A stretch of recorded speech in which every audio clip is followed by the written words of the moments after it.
How do you do, my dear? You must be Miss Eyre, the new governess. Won't you come in? You're Mrs. Fairfax, I suppose. Yes, won't you sit down? Thank you. My, but you're young. I'd no idea that Adele's governess would be a mere girl.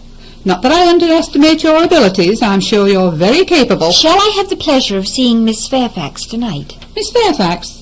Oh, you mean Miss Varennes. Miss Varennes is the name of your future pupil. Indeed, then she is not your daughter. No, I should say not. I'm just the housekeeper here at Thornfield. Miss Varennes is a French girl, the ward of your new master, Mr. Rochester. Mr. Rochester? Pray tell me, what is he like? This is my first position, and I'm not familiar with the personalities of elderly gentlemen. Oh, Mr. Rochester isn't elderly, though at times he's more irritable than a man of 90. I'm sure that if you perform your services well and quietly, you'll have no fear of displeasing him. Good heavens, did you hear that loud laugh? Who is it? Some of the servants, very likely. Perhaps Grace Poole. Did you hear it? Yes, plainly. I often hear it. She sews in one of the rooms in the north wing. Grace! Grace! That ought to bring her down. She's often this way when she's had an extra bit of porter. Did you call me, Mum? Too much noise, Grace. Remember directions. Yes, Mum. She's the person we have to sew and assist the other maids in their housework. Not altogether unobjectionable in some points, but she does well enough. Along with Mr. John, the stable master, and his wife, they make up the entire household. As for the master, you meet him tomorrow evening. I'm looking forward to it. Now, I'll have one of the girls come to show you to your room. You must be tired. As this is your first day, you'll be served dinner in your room. I'll tell you about your tasks in the morning. Will there be anything else? Only a word of friendly warning. If I were in your position, I would try to have as little as possible to do with Grace Poole.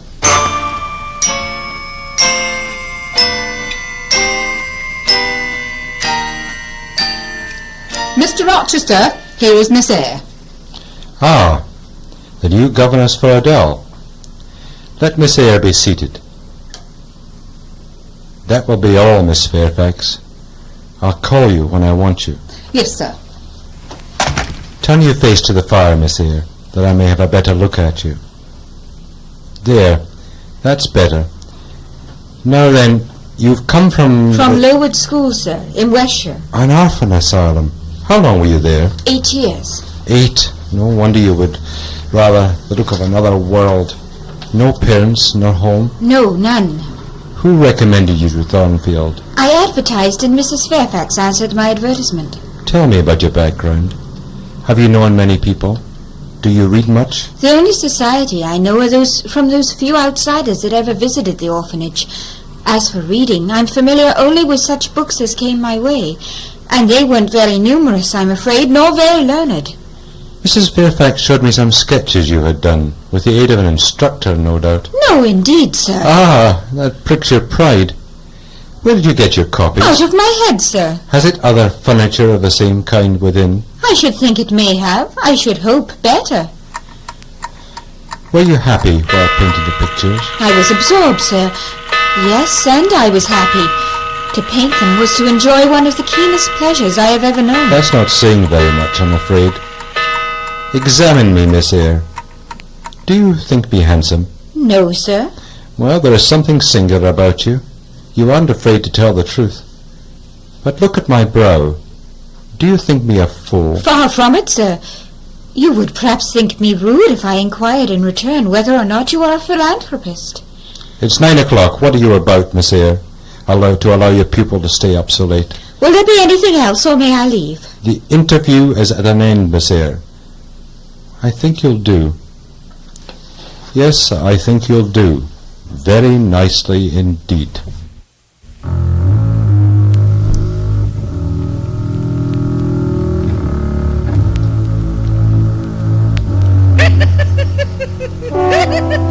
Good Lord, what was that? A cry for help! It must be Mr. Rochester! Mr. Rochester! Mr. Rochester, am I wanted? Come here. There's been an accident. Have you a sponge in your room? Yes, sir. fetch it, and some salt at once. There, Mason. It's all right. She bit me. Be quiet, She Phil. bit me. Be quiet, Phil. Here's Miss Eyre. Here are the salts, sir, and here's the sponge. Good. Do your tongue sick at the sight of blood, Miss Eyre? I think not, sir. Good. Now then, easy there. You'll be all right, Mason. She bit me. Miss Eyre, this is my old friend Richard Mason. He arrived at Thornfield last night and met with an accident. Oh. Everything's all right now, though. How do you feel, Dick? I'm done for, I fear. Not a whit. Courage. You've lost a little blood, that's all. She bit me, and I didn't expect it. She looked so quiet at I first. warned you. I told you to be in your guard before going near her. Besides, you might have waited till the morning and had me go with you. It was mere folly to attempt this interview tonight, and alone. I thought I could do some good. You thought. But whatever you've suffered is your own fault. She sucked the blood. She said she Hold drained your my tongue, heart. Miss Eyre is here. Besides, you'll be well of this wound a week hence. I'll arrange for you to leave for Thornfield at sunrise. Must I go? You've done enough damage by just coming. Miss Eyre, Yes, sir. did you see anything when you opened your chamber door? No, sir. But you heard an odd laugh, didn't you? You've heard that laugh before, I should think, or something like it. Yes, sir. There's a woman who sews here called Grace Poole. She laughs in that way. A singular person. Just so. Grace Poole, you have guessed it. It's she was at the bottom of this episode. I'll think the matter over, and meanwhile I'm very glad that you are the only other member of the household beside myself acquainted with tonight's incident. I entreat you to say nothing about it. And now kindly return to your room. Very well, sir. Good night. Good night, Jane Eyre.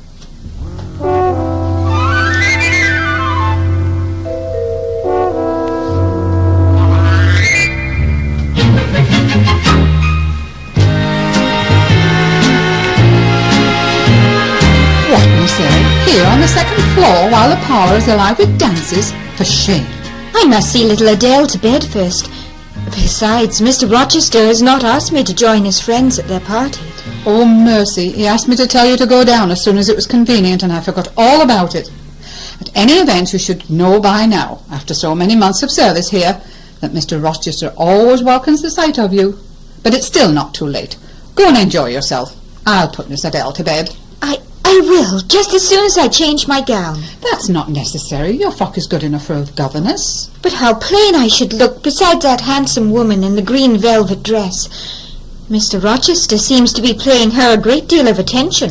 That's Blanche Ingram, as wealthy and adventurous as ever you'll meet. And she's out to snare Mr. Rochester's heart. Oh, and do you think she'll succeed? She will, unless I miss my guess. Yes, I think that Blanche Ingram will soon be mistress over you and me and over Thornfield Hall. But why are you standing here? Be off to the party. I'll not be going down, Mrs. Fairfax, after all.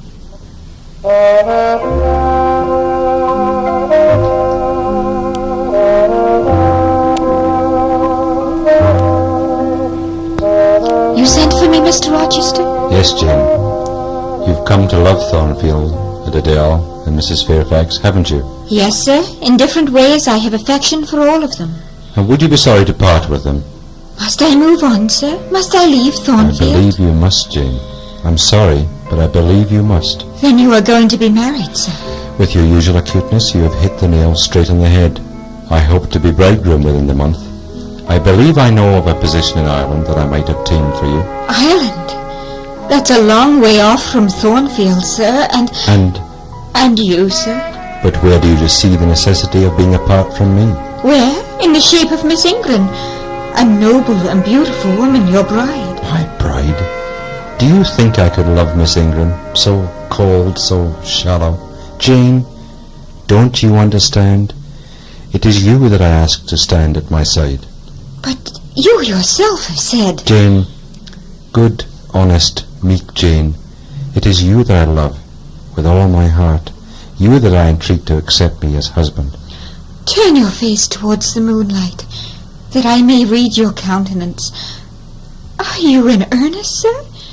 Do you truly love me? I do.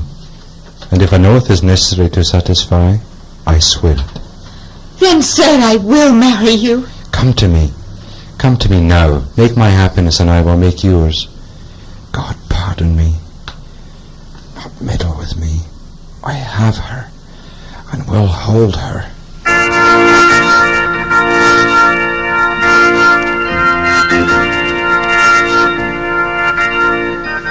My wedding day, my wedding dress. It's almost too good to believe, Mrs. Fairfax. Never a lovelier bride has there ever been, my dear Miss Eyre, than you. I feel so happy, and yet I am a bit afraid. That's only natural. But I had a nightmare. At least I thought it was a nightmare. In the middle of the night, I heard that awful laugh, Grace Poole's laugh, and I saw a figure in the shadows by my bureau. I could hear Grace lift my wedding veil from its box and rip it into shreds. Then I fell back to sleep again. Well, as long as it was only a dream. But it wasn't. When I woke this morning, there was a bridal veil that Mr. Rochester had given me, his mother's veil, in shreds. Don't let it spoil your wedding day, Miss Eyre.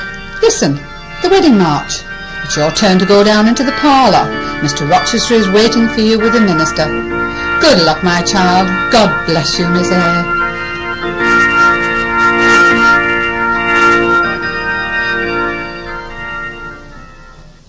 I require and charge you both, as ye will answer at the dreadful day of judgment, when the secrets of all hearts shall be disclosed, that if either of you know any impediment why ye may not lawfully be joined together in matrimony, ye now confess it.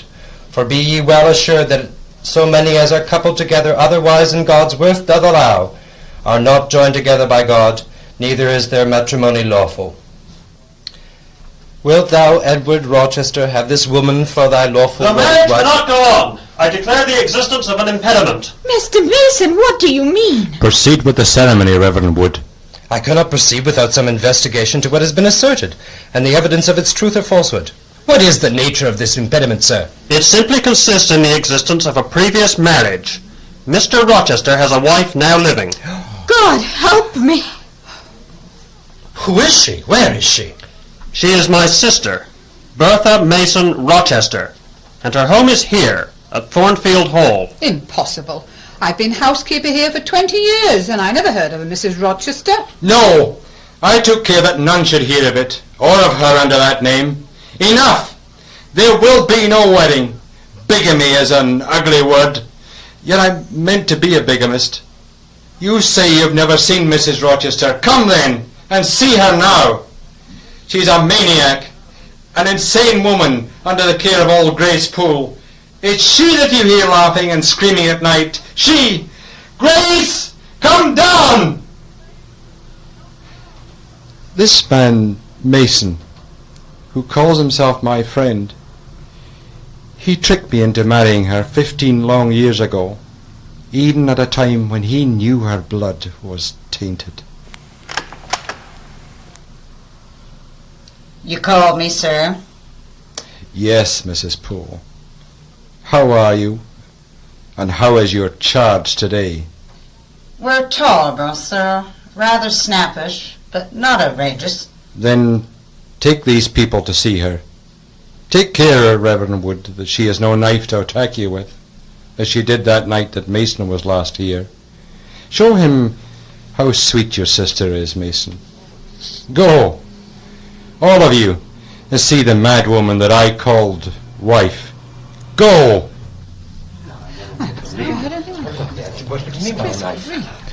Well, Jane, not a word of reproach, nothing bitter, nothing poignant. You know I'm a scoundrel, Jane. Yes, sir. Then tell me so, roundly and sharply. Don't spare me. I cannot. I am tired and sick. I want some water. Here is wine. Drink it. Jane, come to my arms. There is no room for me now. Why? No, I'll spare you the trouble of answering. I'll answer for you. Because I have a wife already, you would reply. Yes. A wife in name. Yes, but in nothing else. You have heard her. You have seen her. Is this a wife? I ask you, Jane, dearest Jane, I love you. Do you understand what I want of you? Just this promise, Mr. Rochester, I will be yours. Mr. Rochester, I will not be yours. Are you going, Jane? Leaving me? Yes. I cannot stay. I shall leave in the morning. Jane! Jane! Jane! God bless you, my dear master. God keep you from harm and wrong. Direct you, solace you, reward you well for your past kindness to me. Dear God, be not far from me, for trouble is near. There is none but you to help me.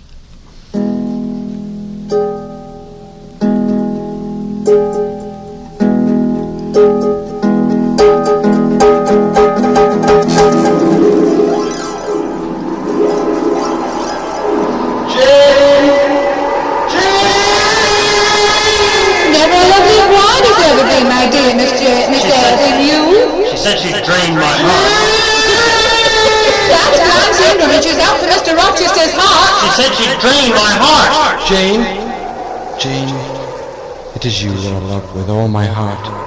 Come back to me, Jane. Come back to me, Jane. Come back to me. Come back to me, Jane.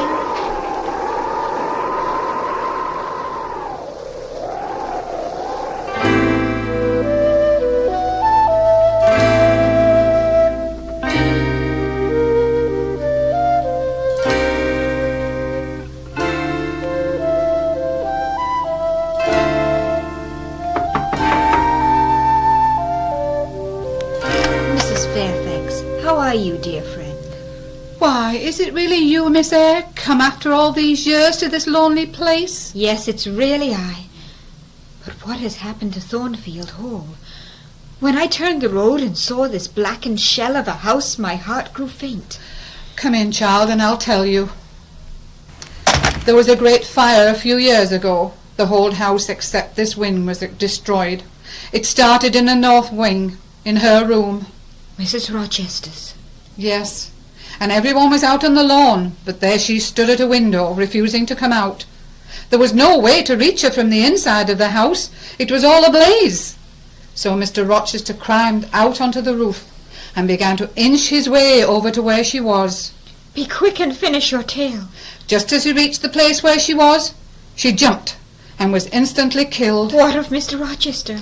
Well, he managed to get to safety just before the roof caved in. But alas, he went through the flames to reach the mad one, and now he's stone blind. But there, he rings for his tray. Let me bring it to him. Give it to me. Very well, Miss Eyre, but be careful with it.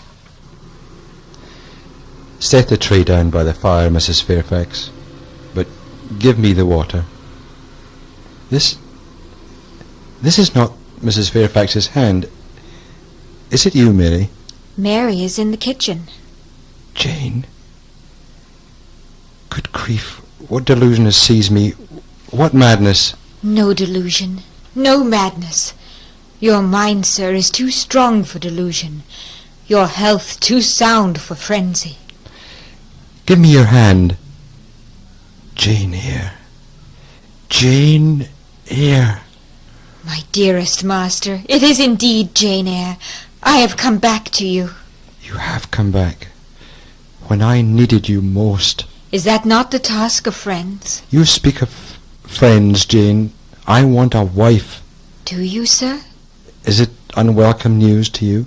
That depends on circumstances, sir. On your choice. Which you shall make for me, Jane. I shall abide by your decision. Choose then, sir, her who loves you best. I will at least choose her whom I love best.